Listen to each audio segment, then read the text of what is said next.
Gracias, honorable presidente. Buenas noches a los demás integrantes de la mesa directiva. Buenas noches, asambleístas que comparten con nosotros esta labor. Lo primero que voy a decir es que las intervenciones de Radamés Castro y Rafael Calderón tuvieron puntos muy luminosos en distintas vertientes, pero muy aprovechables, y por consiguiente creo que debemos tomar en cuenta esas intervenciones. El Partido Reformista ha planteado con argumentos muy fuertes su actitud de que sea obligatorio, su actitud que busca que sea obligatorio el voto en la República Dominicana. Nosotros comprendemos, tal y como decía el honorable asambleísta Ramón Rogelio Henao, de que en todos los, no solamente un escenario, sino en diversos escenarios, se han producido problemas con la cuestión de la obligación que se hace al votante para que responda a tal o cual interés, que no es un interés legítimo o legal. Yo comprendo eso. Ahora bien, el problema de la obligatoriedad del voto toca un asunto de la conciencia. Y cuando se toca el asunto de la conciencia, estamos hablando de un asunto sumamente importante. Y hay personas que no ejercen el derecho al voto, no porque se dejan comprar, no porque tienen actitudes mezquinas o contrarias al bien común, sino porque creen que no vale, a su entender, la pena ejercer el derecho al voto en el contexto en que se producen determinadas elecciones. Y eso hay que respetarlo. Nosotros no podemos, con una ley, condenar a alguien que en conciencia no quiere ejercer el derecho al voto. La manera, presidente querido, a mi modesto modo de ver la cosa, como podemos impulsar una participación masiva, es justamente que Lidio Cadet, como político, sea cada vez más un servidor de la comunidad, y que el ejercicio político de Lidio sea de tal manera positiva que inspire a la gente a participar en la actividad política. Y creo todavía ir más lejos, que esa actitud política nuestra pueda hacer posible que mucha gente en la población entienda que es un compromiso participar en la actividad política. Porque si una parte importante de la población no participa, los que no tienen una actitud correcta se van a salir con la suya. Y hay que crear la conciencia. Este es un camino muy difícil, es verdad. Es un camino sumamente difícil crear conciencia. Porque nosotros, por ejemplo, hablamos de la pobreza. A los políticos nos gusta mucho hablar de la pobreza y de combatir la pobreza.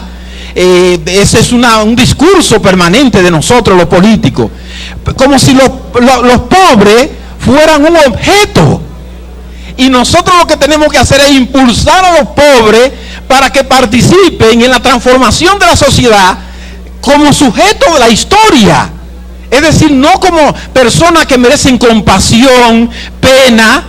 Entonces lo vamos a arrinconar, y eso hace posible que después lo podamos comprar.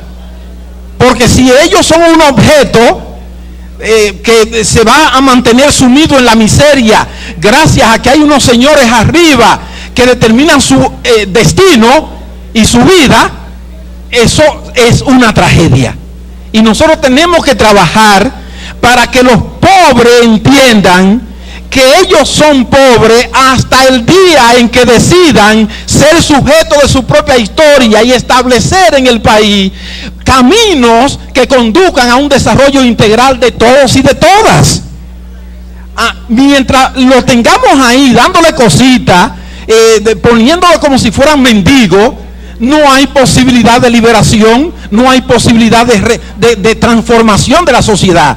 Lo que tenemos que hacer es que yo, Lidio, en cuanto político, impulse con mi ejemplo la participación de toda la gente en el proceso político, para que cada uno diga su propia palabra, que cada uno diga su palabra. Yo no tengo que decir la palabra de Milcíades, que Milcíades diga su propia palabra. Entonces cada ser humano, no importa su posición económica o social, debe decir su propia palabra en la política, en todos los órdenes de la vida. Y de esa manera entonces tendremos protagonistas de la historia, y no unos cuantos que aparecen como superhombres o supermujeres pensando que tienen que dirigir el destino de todo. No, nosotros tenemos que caminar con paso firme hacia la creación de la conciencia. Yo creo que esa es la mejor manera para evitar la abstención. Y así, cuando la política sea un medio para resolver problemas, para hacer el bien común, porque ahora,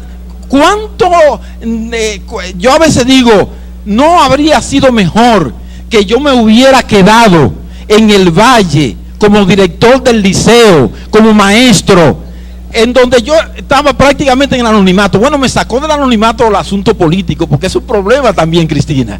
O sea que llega a participar en eso. Yo creo que, porque hasta qué grado yo he sido consecuente con la política como servicio. El partido mío dice servir al partido para servir al pueblo. Esa debe ser la norma mía como político. Entonces yo creo que la abstención se podrá superar en el mismo grado en que nosotros hagamos de la política un servicio que cree el bien común. Yo no estoy de acuerdo, presidente, con un servicio social obligatorio. Y eso de 18 a 20 a 21 años, 16 a 21 años, el servicio es una vocación. Y tenemos que dar desde el hogar, los padres, la comunidad, el ejemplo de que la vida debe ser un servicio. ¿Y cómo vamos nosotros a reglamentar servicio? Eso se aprende desde que uno nace, viendo el ejemplo en los demás. Porque si después de una edad tú pones a la gente a servir por una ley, eso es una cosa mecánica y automática. Eso lo que no es de adentro, lo que no surge de dentro, no da resultado positivo. Eso no se puede decretar y dictar por una ley. Resumo y termino diciendo que la conciencia, crear conciencia con el ejemplo, será la mejor manera de evitar o reducir las abstenciones. Y el servicio hay que comenzarlo desde que uno nace, con el ejemplo que den las personas que estén en el entorno donde se desarrolle ese ser humano. Muchas gracias. No se ha hablado de servicio social obligatorio, no se ha utilizado.